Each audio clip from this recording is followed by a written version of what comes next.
Hey, what's going on, everyone? This is Mitch. Hope you guys are having a great start to your Tuesday and a great work week out there so far. Got you an update on what potentially can unfold for your Tuesday for most of the country. And we're just going to talk about a couple areas that I'm not necessarily concerned about, but definitely have a heightened chance for severe weather today. So we're going to break that down. Strong upper low or upper trough is really kind of pivoting and kind of riding the U.S. Canadian line. Will continue to start to dip a little bit southeast and will promote some severe weather across portions of the Great Lakes region today.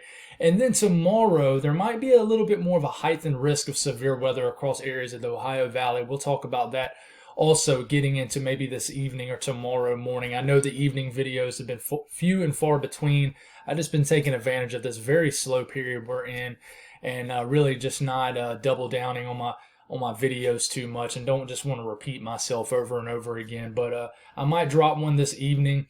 Hurricane, the tropics still remains pretty quiet out there. Not really a lot to talk about, and looks to remain quiet through the remainder of the month. But we'll watch the tail end of the month to see if there's any things that start to creep up a little bit more in the tropics. But anyways, we're going to break down some things this morning. If you guys have not subscribed, certainly consider doing that. Like the video if you like it. You guys got anything that I can pray about, pray over, please put it in the comments below. It gives me an opportunity to pray over it, and it gives others an opportunity to do so too. Let's get rolling this morning. Water vapor loop. Here's this vigorous upper trough, upper low that's kind of riding that Canadian-U.S. line up here. This will provide lift for some strong to severe storms in portions of the Great Lakes region today. Northern Minnesota, there's already an area of showers and storms moving through the portions of this region right now.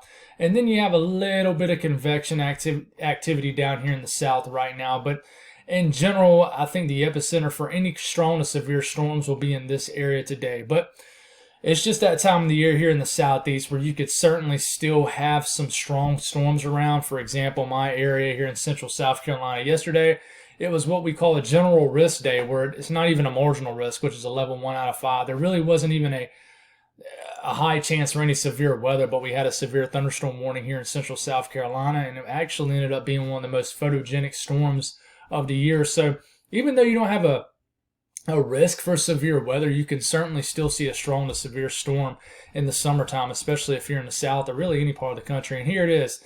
Pretty large general risk right here in the light green. So we're going to have some showers and storms around the southeast today, mid-south.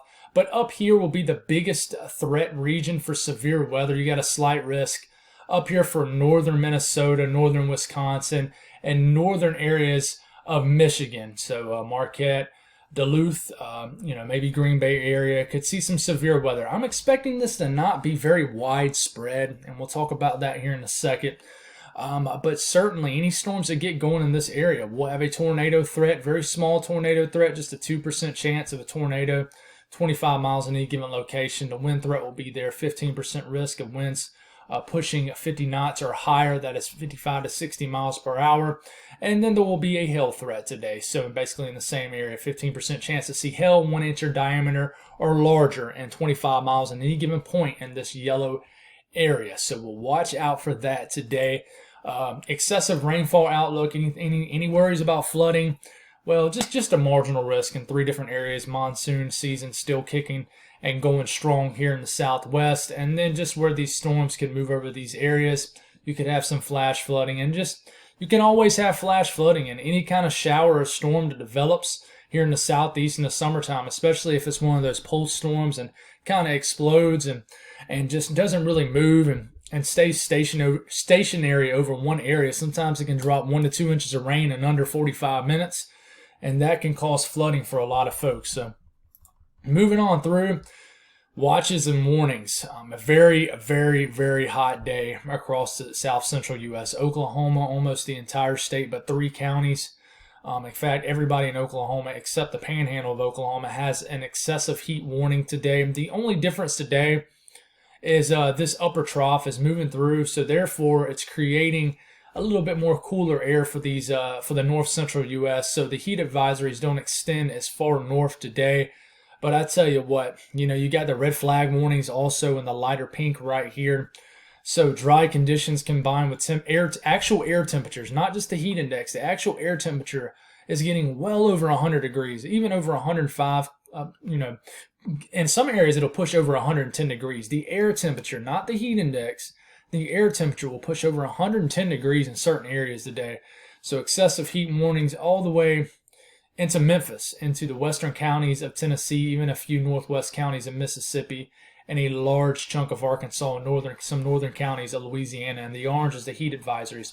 Going to be a pretty warm day in southern New England today, where you have heat advisories. Heat index could push 95 to 102, 103 degrees. I know you're down here in the south central U.S., you're kind of laughing at that in the southeast, but I mean, that's pretty hot for these folks up here. They're not used to this kind of hot weather. So humid conditions combined with the actual hot air temperatures, that's why you got the heat advisories today. But the southeast today, what kind of storm activity can we see? Well, we already have a little bit of storm activity in and around Atlanta this morning. Anything left over will continue to kind of drift east, but then more showers and storms could develop maybe in areas of northern Alabama, southern Tennessee, and the southern Appalachian Mountains of North Georgia, western North Carolina, and eastern Tennessee. This can continue to drift into areas of far eastern areas of Georgia into South Carolina today. But just like, I always mention in the southeast and really anywhere, when it comes to just these showers and storms, it's not really being driven by anything. I mean, of course, they're driven by something, but they're more just your afternoon showers and storms. It's hard to always predict where they're going to form. You just got these little pieces of energy that can fly through and promote some showers and storms. But if this happens, maybe around central South Carolina, the Piedmont, North Carolina, and around the Augusta area south of Atlanta, by the time you're, heading to sleep, heading off to bed, maybe a rocky evening as far as some storms out there. One can be strong to severe. You got to watch out for that. But in general, maybe a shower or storm near Auburn, Alabama, a little bit later this evening. But in general, it's going to be difficult to kind of figure out where exactly this happens. But the latest long-range HRRR model has this area of showers and storms making it all the way to the coast, and then maybe another area overnight trying to develop just outside of Atlanta, moving east into Columbia, South Carolina. But, maybe just a little bit of scattered showers and storms a little bit later tonight for areas further west. But the Northeast, a much more quieter day, but you will have some scattered storms that may form, and some could be severe. You got a marginal risk for these northern areas of the interior Northeast with a little bit of lift. You're going to have a chance that if any storms get going in northern areas of upstate New York, Vermont, New Hampshire, and then Maine, they could be severe, but we'll watch for that here today. But other than that, I think it's going to be a quiet day across the Northeast. The north central U.S., this strong upper trough with this upper low pivoting around the trough or, around the boundary of the trough, this is a pretty vigorous system. And in fact, it's going to promote some severe weather in Canada today and tomorrow. But I think sometime a little bit later this afternoon, you got to watch this little tail whip action right here that could fire up some storms in northeast Minnesota, northern Wisconsin, and they might make their way into northern Michigan a little bit later overnight. So I would think maybe after midnight or in and around midnight, and after, you could have some storm activity in northern Michigan that might make its way even in the southern areas of Michigan. But in general, this is going to be very scattered today. Isolated really is the right word. Not everybody's going to see rain from this, but any storms that do get going can be severe. So we'll watch for that. Watch out northern Wisconsin and northern areas of Minnesota today for sure. South central U.S., pretty quiet. No hope. A little bit of shower activity maybe in the panhandle of Texas. And then, the further west you get, the more influenced you are by this troughing and the more you get into the monsoon season out here. But other than that, a lucky soul might see a shower, isolated downpour in and around the heat dome, which is over this area.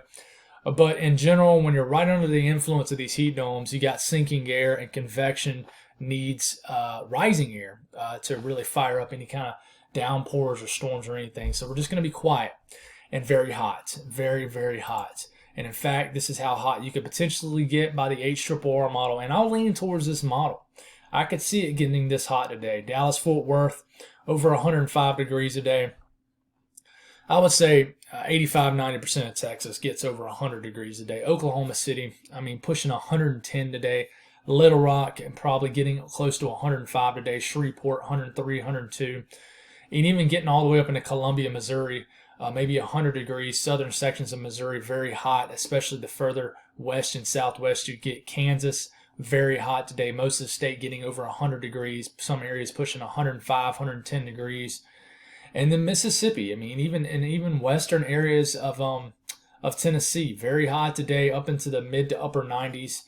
And, when you get a little bit further east, it gets more to just typical daytime heating in the middle of July. But I tell you what, you guys are going to bake. And I don't really see any signs of this just chilling out. But all I can say is we're working our way through summer. And hopefully August will not be as bad for you guys. And hopefully y'all can get maybe a weak tropical system that can slide in from the southeast and just kind of get you guys out this drought and get you guys some rain here in Texas. Of course, we don't want it all at one time, and a tropical system would certainly do that. But you guys need the rain. Southeast in general today, just typical, literally just your typical July day. Temperatures getting into the 90s, upper 80s. And very warm along the I-95 corridor. If the closer you are to the coastal regions, the warmer it is. Warm day, warm summer day in southern New England, 80s pushing 90 degrees in certain areas, very humid. Michigan very hot today, and just your typical summer conditions in the Ohio Valley, widespread 80s, maybe a 90-degree reading or two, and pretty warm all the way up into Wisconsin. But other than that, guys, y'all stay cool today. Not expecting a super active day, but stay weather aware. And that's all I got, guys. I'll try to get with you guys this evening. It has been extremely busy July. It seems like I have something going on every single weekend just with the chaos of last week. It's been nice that the weather has been slow so I can focus in on other things. But I appreciate you guys' support. And I'll talk to y'all soon. Have a good day.